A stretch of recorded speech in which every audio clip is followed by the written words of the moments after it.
Deep within the heart of Africa, the very crust of our planet is being pulled apart. You know? This immense geological drama has been unfolding for millions of years and has created the Great Rift Valley, one of Earth's most remarkable landscapes. A vast scar stretching thousands of kilometers, a testament to forces at work beneath our feet. Along this chasm, the Earth has thinned, mountains have risen, volcanoes have erupted. In the depressions and basins formed by this movement, a string of extraordinary lakes has appeared, each with its own character and story. Here in Ethiopia, the valley floor is wide and sun-drenched, a place of stark beauty and surprising life. Nestled within this ancient cradle of humanity lies Lake Abijata. But the lake holds secrets. It is a vital piece of a complex natural puzzle where geology, chemistry, and biology have come together to create something spectacular. Its importance reaches far beyond its shores, touching countless creatures, and the people who have long called this valley home. Lake Abijata is one of several lakes dotting the Ethiopian Rift Valley. Together with neighbor Lake Shalla, it forms the core of Abijata-Shalla National Park. That protected status recognizes the lake's value, not just scenic beauty, but as a critical habitat for diverse wildlife. To understand Abijata, one must understand the forces that made it. The slow, inexorable tearing of a continent created the basin. Over millennia, rainfall filled it. The waters of Lake Abijata are not like those of an ordinary lake. This is a soda lake, a highly alkaline body of water. Because it sits in a closed basin with no outlet to the sea, water can only leave through evaporation. As the sun beats down, pure water turns to vapor and rises. The minerals and salts brought in by feeder rivers are left behind. Over countless centuries, these minerals have become highly concentrated, creating a unique chemical brew. The water feels almost soapy to the touch, a clear sign of its high sodium carbonate content, the very substance that gives it the name Soda Lake. This unusual chemistry dictates every aspect of life here. The high alkalinity means that very few species of fish can survive in its waters. Instead, the lake is dominated by microscopic life forms, especially spirulina, that transform the water into a vast, living broth, forming the base of the entire food web. Their presence can be so dense that they turn the water a deep shade of greenish blue. The shoreline is often a stark, brilliant white, encrusted with salt deposits left behind as the water level recedes during the dry seasons.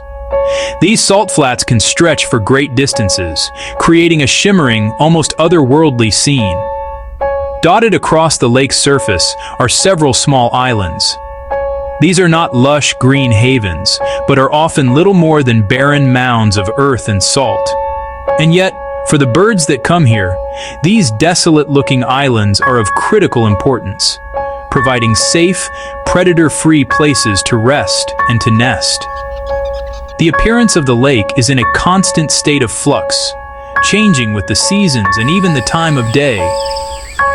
Under the soft light of dawn, the water can appear serene and glassy, perfectly reflecting the sky above. In the full heat of midday, it can shimmer with an intense, almost blinding brightness. And at times, the water can take on a curious pinkish hue.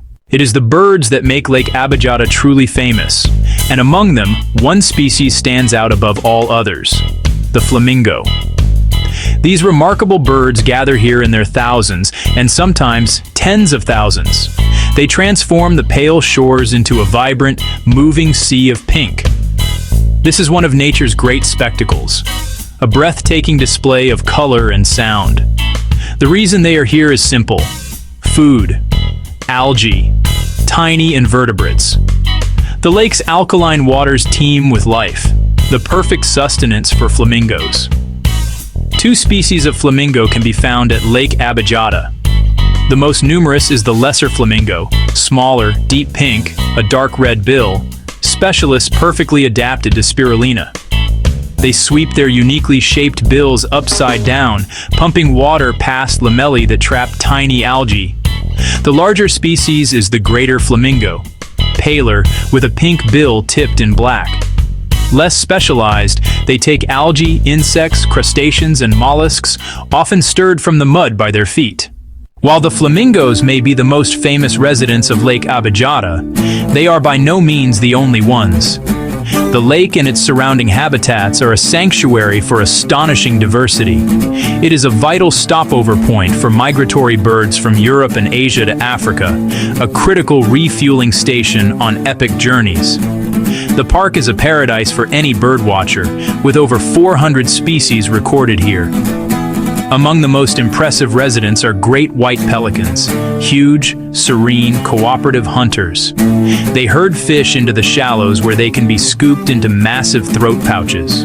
Cormorants are expert divers, then dry wings in the sun after the hunt. Herons and egrets wait for any unsuspecting creature to come within striking range. The air is stitched with the calls of gulls and terns. Around the lake, bee-eaters and weavers thrive. The system is intimately connected to the land. For countless generations, people have lived alongside Lake Abijata, their lives woven into the rhythms of water and land. The Oromo people are the predominant community here, holding a deep ancestral connection to this landscape. Culture and tradition shaped by opportunity and challenge. They are pastoralists and farmers, dependent on healthy soils, good grazing, and precious water flowing into the lake. The lake has long provided in many ways. While alkaline waters limit fishing, inflowing rivers support community catches. Traditional knowledge of seasons, plants, and animals passes through generations. People harvest salt as waters recede, transporting it to market. Modest income bound to the lake and its cycles. This is really the story of people and place. The delicate balance that has sustained Lake Abijata and its people for so long is now under threat. A growing population and changing economies are leaving their mark. Small-scale salt mining has become more commercialized.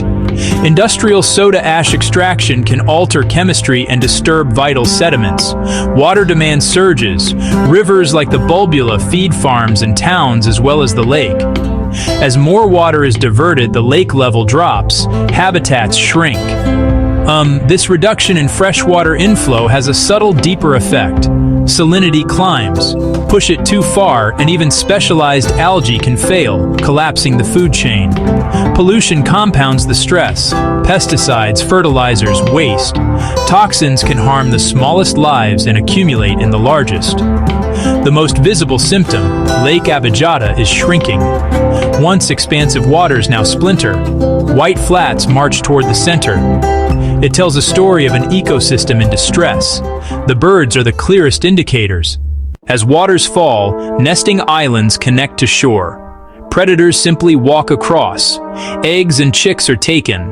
Entire colonies fail where isolation once protected them. Climate change makes rains less predictable.